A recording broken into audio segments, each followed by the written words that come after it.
তো পঞ্চদশ সংশোধনীতে কিন্তু গণভোট প্রয়োজন এরকম একাধিক জায়গায় সংশোধন করা হয়েছে। এর মধ্যে প্রস্তাবনা আছে, অনুচ্ছেদ 8 আছে, অনুচ্ছেদ 142 আছে। তো যেহেতু এখানে গণভোট প্রয়োজন এরকম বিষয় সংশোধন করা হয়েছে, কাজেই এই বিলটাকে জনগণের সম্মতির জন্য পাঠানোর প্রয়োজন ছিল। এবং এই যে প্রশ্নটা জনগণের কাছে পাঠানো হয় সেটা সংবিধানেই লেখা আছে, এবং প্রশ্নটা খুবই সংক্ষিপ্ত, যে আপনি সংবিধানের পঞ্চদশ সংশোধনী সমর্থন করেন কিনা। নির্দিষ্ট করে কোনো অনুচ্ছেদের বিষয়ে গণভোট না, পুরো সংশোধনীর ব্যাপারে গণভোট। অর্থাৎ যদি সঠিক প্রক্রিয়া অনুসরণ করা হতো তাহলে জনগণের কাছে যে প্রশ্নটা যেত সেটা হলো জনগণ পঞ্চদশ সংশোধনী সমর্থন করে কিনা। এবং এই ভোটের ফলাফল যদি না হতো তাহলে কিন্তু এই সংশোধনী সেখানেই বাতিল হয়ে যেত। কাজে আমি বলেছি এই যে গণভোটের প্রক্রিয়াটা অনুসরণ করা হয়নি, এর কারণে পুরো সংশোধনীটাই প্রশ্নবিদ্ধ হয়েছে। এবং এর বাইরেও আরও অনেকগুলো কারণ আছে। কিছু আমি গতকালকের বা এর আগের দিনের ব্রিফিংয়ে আপনাদেরকে বলেছিলাম যে এটা সংবিধানের সাথে এক ধরনের প্রতারণা হয়েছে, দেশে একটা কর্তৃত্ববাদী ব্যবস্থা চালু করার জন্য এটা করা হয়েছে। এবং আরও যে সমস্ত সুরক্ষা আছে একটা সংশোধনী পাশ করার, সেগুলো এখানে অনুসরণ করা হয়নি। সংসদে কোনো বিতর্ক হয়নি, সংসদীয় কমিটির মতামত একজনের ইচ্ছায় উপেক্ষা করা হয়েছে। তো এ ধরনের অনেক সমস্যা আছে। তার মধ্যে সবচেয়ে গুরুতর সমস্যা হচ্ছে যে এটাতে জনগণের মতামত গণভোটের মাধ্যমে নেওয়ার কথা ছিল, কিন্তু কোনো গণভোট অনুষ্ঠিত হয়নি।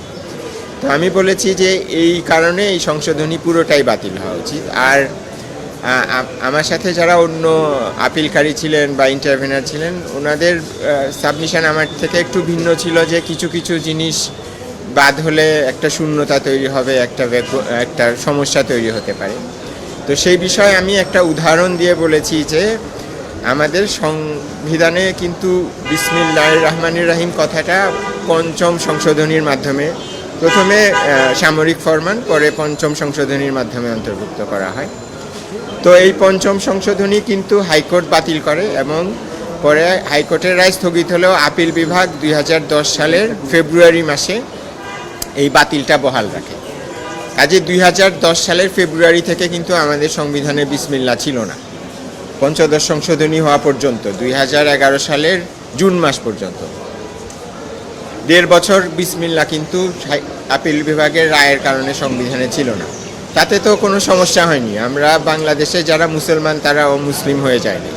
কাজে আমি বলেছি যে এখন একটা অবৈধ সংশোধনী, এই ধরনের যুক্তির মাধ্যমে এটাকে বহাল রাখা এই আদালতের ক্ষেত্রে তার প্রকৃত দায়িত্ব পালন থেকে এক ধরনের বিরত থাকা হবে। কারণ যেহেতু সংশোধনীটা অবৈধ, এটাকে অবৈধই ঘোষণা করা উচিত। পরে যদি এই ধরনের শূন্যতা তৈরি হয়, এবং এই শূন্যতা তৈরির উদাহরণ আগেও আছে, অতীতেও হয়েছে, আমি যে বিসমিল্লাহর উদাহরণ দিয়ে যেটা বললাম, এবং আরও কিছু ক্ষেত্রে হয়েছে।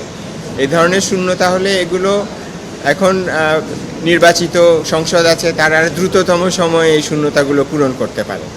আগে তো 1.5 বছর লেগেছে পূরণ করতে, এখন আরও দ্রুততম সময়ে করা যেতে পারে। কাজেই এই ছোটোখাটো বিষয়ের কারণে একটা অবৈধ সংশোধনীকে অবৈধ না বলাটা হবে আদালতের ক্ষেত্রে তার যে কর্তৃত্ব আছে সংবিধানের ব্যাপারে এবং সংবিধানের অভিভাবক হিসেবে, তারা সেই দায়িত্ব পালন করা থেকে বিরত থাকার মতন একটা অবস্থা তৈরি হবে। সেই প্রেক্ষিতে আমি বলেছি যে এটা পুরোটা বাতিল করা উচিত। তবে আমি গতকাল যেমন বলছিলাম যে দুটো বিষয় আমি বলেছি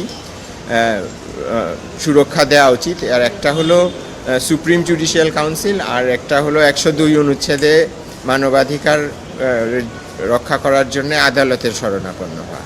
তো আমি বলেছি এই দুটোকে, অন্য যে সমস্ত জিনিস আমার অন্য বিজ্ঞ আইনজীবী বন্ধুরা আদালতের নজরে আনছেন তার থেকে ভিন্ন এই কারণে যে এই দুটো বিষয়ে কিন্তু সর্বোচ্চ আদালতের আপিল বিভাগের রায় আছে, অলরেডি রায় আছে। এর মধ্যে সুপ্রিম জুডিশিয়াল কাউন্সিলের ব্যাপারে ষোড়শ সংশোধনীর রায় আছে, আর এই যে আমাদের হাইকোর্টের যে মানবাধিকার রক্ষার বা মৌলিক অধিকার রক্ষার যে দায়িত্ব সেটার ব্যাপারে, এবং এই দায়িত্ব যে হাইকোর্টের একটা অবিভাজ্য এখতিয়ার, এই ব্যাপারে 8ম সংশোধনী মামলার রায়ে পর্যবেক্ষণ আছে। কাজে এই দুটো জিনিস আপিল বিভাগ তার নিজেরই পুরাতন রায়ের ভিত্তিতে এগুলোকে সেভ করতে পারেন, আর বাকি সমস্ত কিছু ওনারা অসাংবিধানিক ঘোষণা করে দিতে পারেন, পরে সংসদ যেভাবে মনে করবে যদি কোনো শূন্যতা থাকে সেটা পূরণ করবে। তবে মোটা দাগে এটাই আমার সাবমিশন ছিল। আরেকটা সাবমিশন আমি গতকালকেও যেটা করেছিলাম সেটা হলো, আরেকটা বিষয় হয়তো আদালত সুরক্ষা দিতে পারেন, যে সেটা হলো ওই যে একদলীয় শাসন ব্যবস্থা এবং বাকশাল, এটা তো চতুর্থ সংশোধনীর মাধ্যমে প্রবর্তিত হয়েছিল। তো যদি পঞ্চদশ সংশোধনী পুরোটা বাতিল হয় তাহলে ওই বিধানটা সংবিধানে ফিরে আসবে। তো সেই ব্যাপারেও আদালত একটা সুরক্ষা দিতে পারেন। তবে আমি এটাও আবার আদালতকে বলেছিলাম যে এই সুরক্ষাটা দেওয়া গেলে ভালো, না দিলেও আমি আপাতত কোনো সমস্যা মনে করছি না, দুটো কারণে। কারণ একটা একদলীয় ব্যবস্থা প্রতিষ্ঠা করার জন্য আগে রাষ্ট্রপতির একটা সন্তোষ প্রয়োজন হয়, যে উনি যদি মনে করেন, এবং তারপরে একটা গ্যাজেট নোটিফিকেশন করে বাকশাল বা এই জাতীয় একদলীয় ব্যবস্থা চালু করতে হয়। তো আমার তো মনে হয় না এই ধারা যদি ফিরে আসে এবং হয়তো সংসদ এটা বাতিল করার আগে 4-6 মাস সময় অতিবাহিত হয়, এর মধ্যে আমার মনে হয় না বাংলাদেশের কোনো রাজনৈতিক দল আবার বাংলাদেশে একদলীয় বাকশাল ব্যবস্থা চালু করবে, এবং চালু করলে আমরা জনগণ নাগরিক হিসাবে সেটা প্রতিরোধ করব না। কাজেই ওটাও সংসদের হাতে ছেড়ে দেওয়া যায়। তবে ওটার ব্যাপারে চাইলে আদালত যে দুটো বলেছিলাম তার অতিরিক্ত এটার ব্যাপারে একটা সুরক্ষা দিতে পারেন।